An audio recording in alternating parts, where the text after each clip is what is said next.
Hello friends, कैसे हो आप सब। आई होप कि सब अच्छे होंगे। सो फ्रेंड, जैसा कि आपको पता है, एसएससी सीजीएल की एग्जाम में अपने पास में लगभग 2 महीने से भी कम का टाइम बचा है। और इस टाइम में अपने को डेली मॉक टेस्ट लगाने हैं ताकि जो अपना स्कोर जो है वो बूस्ट हो सके। आज है हमारा लेक्चर नंबर 10। और फ्रेंड्स, अगर आप चैनल पे फर्स्ट टाइम विजिट कर रहे हो तो प्लीज चैनल को सब्सक्राइब कर दो और बेल आइकन को प्रेस कर लेना और वीडियो को जरूर लाइक कर देना। तो चलिए देखते हैं फ्रेंड्स। और फ्रेंड्स, मेरे को आपको पता है कि टेक्स्ट बुक पे लगभग 1 ईयर का टाइम हो चुका है। तो देखो, टेक्स्ट बुक वालों ने मेरे को विशेष करे हैं, congratulation on completing 1 year with text book. तो टेक्स्ट बुक के साथ मेरे को लगभग 1 साल हो चुका है पूरा। और वैसे प्रिपरेशन करते हुए मेरे को लगभग 4 साल का टाइम हो चुका है। तो चलिए आज के कुछ इंपॉर्टेंट क्वेश्चंस को डिस्कस करते हैं। तो चलिए फ्रेंड्स, इसमें देखो अपने पास में पहला क्वेश्चन दिया गया है। पहला ही क्वेश्चन दिया गया, क्या दिया गया है कि व्यंजक प्लस बी माइनस सी का होल क्यूब और a माइनस बी प्लस सी का whole cube minus 8a cube किसके बराबर आएगा। तो फ्रेंड्स देखो, एक ही इक्वेशन दी गई है और वेरिएबल अपने पास में 3 है। तो किसी एक वेरिएबल की वैल्यू 0 पुट कर देते हैं। तो मैं बोल रहा हूँ c की वैल्यू इसमें 0 पुट कर देते हैं। तो c की वैल्यू यहाँ से 0 हो जाएगी और यहाँ से c की वैल्यू अपने पास में 0 हो जाएगी। तो अपने पास में बचेगा क्या, इधर बचेगा a प्लस बी का होल क्यूब। तो वो क्या बनेगा, आप बोलोगे a प्लस बी का होल क्यूब बनेगा a cube plus B cube plus C cube, sorry C की तो वैल्यू 0 होएगी, plus 3a square B plus 3ab square plus a cube, इसका भी तो करेंगे ना cube, a cube minus B cube minus 3a square B plus 3a square B plus 3ab square और minus 8a cube. तो friends, अपने को यहाँ पे फॉर्मूला पता होना चाहिए a प्लस बी का होल क्यूब। तो मैं बता देता हूँ कि a प्लस बी का होल क्यूब आपको देखिए मैंने सामने लिख भी दिया, a प्लस बी का whole cube plus 3a square B plus 3ab square, ये a प्लस बी का होल क्यूब का फॉर्मूला होता है। और a माइनस बी क्यूब का ये मैंने इधर लिख दिया, a माइनस बी का a cube minus B cube minus 3a square B plus 3ab square और ये 8a क्यूब माइनस अपने पास में क्वेश्चन में दिया गया। तो देखिए, एक a क्यूब और एक a क्यूब, दो में से अगर 8 जाएंगे तो माइनस का 6 a क्यूब अपने पास में आ जाएगा। और बाकी देखिए, बी क्यूब से ये वाला बी क्यूब कैंसिल आउट हो जाएगा क्योंकि ये माइनस का, प्लस का है। 3a स्क्वायर बी प्लस के हैं और 3a स्क्वायर बी माइनस के, ये वाला इससे कैंसिल आउट हो जाएगा। 3ab स्क्वायर और 3ab स्क्वायर यानी अपने पास में 6ab स्क्वायर बच गया। ठीक है, तो इसमें से अपन 6 और a कॉमन ले लेंगे तो क्या बनेगा, minus a square plus B square. ठीक है, तो ऐसा कौन सा ऑप्शन है जिसमें c की वैल्यू 0 करने पे 6a इंटू ये B square minus a square बन जाए। तो फ्रेंड्स, ये वाला ऑप्शन नहीं हो सकता क्योंकि इसमें बाहर 3 है। फोर्थ ऑप्शन भी नहीं हो सकता, इसमें भी 3 है। तो ऑप्शन 2 और 3 में से एक होगा। वो कौन सा होगा देखते हैं। क्या ये ऑप्शन हो सकता है अगर c की वैल्यू 0 कर दें तो ये बनेगा a plus B into A minus B. तो a square minus B square बनेगा, जबकि अपने को चाहिए B square minus a square. तो ऑप्शन नंबर 3 ठीक हो जाए इसका। इसमें c की वैल्यू 0 पुट करती ये यही बनेगा। सॉरी, c की वैल्यू 0 करेंगे तो इसमें a माइनस बी, इसमें पहले माइनस कॉमन ले लेंगे बाहर, तो ये a प्लस बी और a माइनस बी। तो a square minus B square बनेगा और माइनस से जब मल्टीप्लाई करा देंगे तो ये B square minus a square अपने पास में बन जाएगा। तो ऑप्शन नंबर 3 ठीक हो जाएगा इसका। ठीक है फ्रेंड्स, अगले क्वेश्चन पर चलते हैं। देखिए, अगला क्वेश्चन दिया गया अपने पास में, अनु, एक मिनट फ्रेंड्स, थोड़ा सा नीचे कर लेते हैं इसको। अनु एक वस्तु के विक्रय मूल्य को उसके उत्पादन लागत से 25% अधिक तय करती है। मतलब ये है कि सीपी और एसपी का जो रेशियो है उसकी उत्पादन लागत से ज्यादा रखती है विक्रय मूल्य को। 25% का मतलब 1/4, 1/4 यानी 4 है उससे एक ज्यादा पर रखती है अनु उसको 5 पर। ठीक है, अगला वो इसमें बोल रहा है आगे, यदि उत्पादन की लागत 20% बढ़ जाती है, अगर उत्पादन की लागत 20% बढ़ जाएगी तो अगर इसको 20% बढ़ाएंगे तो इन पे 0 लगा लेते हैं ताकि आसानी से अपन इनका 20% कैलकुलेट कर सकें और आगे 20% अपन इनमें इंक्रीज कर सके। और इसमें विक्रय मूल्य में अपने को 10% की वृद्धि करनी है।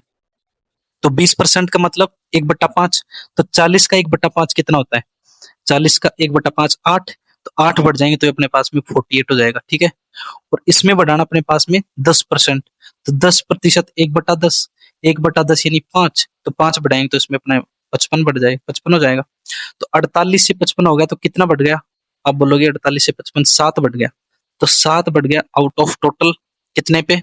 आप बोलोगे टोटल 48 पे, और इंटू 100, तो ये अपने पास में उसका लाभ प्रतिशत आ जाएगा। 4 से देंगे 12 का बार, और 4 से कटेगा 25 बार, 25 सत्ते 175, 175 बटे 12, तो कितना आंसर आ जाएगा? एक बार देख के देख लेते हैं इसमें। 12 एक कम 12, 12 एक कम, इधर लिखता हूँ 12 एक कम 12, 12 और कितना बचेगा? 5 और 5, 12 चौके 48, तो लगभग 14 पॉइंट समथिंग आएगा, और 14 पॉइंट समथिंग यानी कि ऑप्शन नंबर 1 ठीक हो जाएगा अपना। चलिए अगला क्वेश्चन करते हैं। अगला क्वेश्चन है कि एबीसी में AB बराबर AC है, एक ट्राइंगल है जो ABC है, ठीक है। इसमें दिया गया अपने पास में ABC, इसमें AB की जो साइड लेंथ है वो AC की लेंथ के बराबर है, AL BC पर लंबवत है, ये AL मैं मान लेता हूँ ये इस पे परपेंडिकुलर है। ट्राइंगल DEF में DE बराबर DF, DE बराबर DF, कोई भी एक ट्राइंगल ले लेते हैं DEF, इसको मैं DE और F नाम दे देता हूँ, ठीक है। तो इसमें भी एक परपेंडिकुलर डाल रखा है, इसका नाम DM है, इसका नाम दिया गया है DM, ठीक है। सो फ्रेंड्स इसमें क्या होगा अपने पास में, अब आगे दिया गया ट्राइंगल ABC और DEF के एरिया का रेशियो दिया गया है, तो एरिया का रेशियो कितना दिया गया अपने पास में? 9:25 यानी 25। ये आपको पता होना चाहिए कि जो एरिया का रेशियो है उससे साइड का रेशियो कैसे निकालते हैं, कि अपन उसका स्क्वायर रूट ले लेते हैं, अंडर रूट लगाते हैं, तो इसका अंडर रूट लगाएंगे तो 3 आएगा बाहर, और इसका रूट लगाएंगे तो बाहर कितना आ जाएगा? 5। ये इनकी कोरस्पॉन्डिंग साइड्स का रेशियो आ गया। सो फ्रेंड्स अब आपको इसमें एक और चीज पता होनी चाहिए कि जो भी रेशियो उनकी साइड्स का कोरस्पॉन्डिंग साइड्स का होता है, सेम वो ही रेशियो उनके परपेंडिकुलर्स का भी होता है। तो अपने को क्वेश्चन में इसकी वैल्यू पूछी गई है, तो DM बड़े वाले ट्राइंगल DEF वाले का जो ये परपेंडिकुलर कितना आ जाएगा DM, तो आप बोलोगे उसके कोरस्पॉन्डिंग साइड के बराबर यानी 5, और अगला बीच में प्लस है AL, AL यानी इस छोटे वाले ट्राइंगल ABC की साइड्स के कोरस्पॉन्डिंग जो इसकी जो साइड है उसके कोरस्पॉन्डिंग अपने पास में क्या जाएगा? 3, तो 5 और 3 8, और नीचे भी सेम ऐसा ही है, 5 माइनस 3, तो ऊपर तो बनेगा 8 और नीचे बनेगा 2, और ये कटेगा तो अपने पास में 4 आंसर आ जाएगा इसका, तो ऑप्शन नंबर 4 ही ठीक है इसका। चलिए अगले क्वेश्चन पर चलते हैं। अगला क्वेश्चन है एक निश्चित राशि का 2 से 1/3 वर्ष के लिए 10% वार्षिक दर से चक्रवृद्धि ब्याज 1201.6 रुपए है, जो वार्षिक रूप से संयोजित किया जाता है, तो वह राशि क्या है? तो फ्रेंड्स एक बात बताओ, 2 वर्ष के लिए तो आपको समझ में आना चाहिए कि पहले साल भी रेट 10% रहेगी, अगले साल भी रेट जो है 10% ही रहेगी, लेकिन तीसरा 2 साल है पूरा है ही नहीं, वो 1/3 है, तो रेट भी अपन 1/3 ही ले लेंगे, यानी 10/3% ले लेंगे उसकी रेट, ठीक है। ये रेट ले लेंगे। अब इनका जो है फ्रैक्शन में वैल्यू देख लेते हैं। 10% का मतलब 10 से 11, 10 से 11, ठीक है। ये भी 10 से 11 हो जाएगा, 10 से 10 रेशियो 11, और 10/3% का मतलब फ्रेंड्स 10% का मतलब 1/10, और 3 भी है इसमें, तो 1/30 हो जाएगा, और 1/30 यानी 30 से 1 ज्यादा 31, तो ये इनके प्रिंसिपल और अमाउंट का रेशियो आ गया अपने पास में। तो प्रिंसिपल कितना बन जाएगा, ये इनको मल्टीप्लाई करेंगे तो हमारे पास में 3000 निकल के आ जाएगा, और ये कितना आ जाएगा? आप बोलोगे 11 का स्क्वायर वैसे होता है 121, उसको 31 से मल्टीप्लाई करके अपने को लिख देना है। 31 एकम 31 का 1 कैरी आ गया 3, 31 दूनी 62 और 3 65 का 5 कैरी आ गया 6, 31 एकम 31 और 6 37। तो आप एक बात बताओ, प्रिंसिपल से अमाउंट कितना हो गया? 3751, यानी 751 रुपए का अपने को क्या मिला इसमें? 751 रुपए का अपने पास में क्या मिला इसको? ये हो गया अपने पास में इसका ब्याज मिला है, और ये ही क्वेश्चन में अपने पास में दिया गया है, तो मैं इधर लिख देता हूँ इसको, 751 रुपए का ब्याज मिला है, जिसकी वैल्यू क्वेश्चन में अपने को दी गई है 1201.6, 1201.6। इस पॉइंट को हटा लेता हूँ, नीचे 10 लगा देता हूँ, ठीक है। अब इसका 751 में डिवाइड करना है तो कितनी बार जाएगा?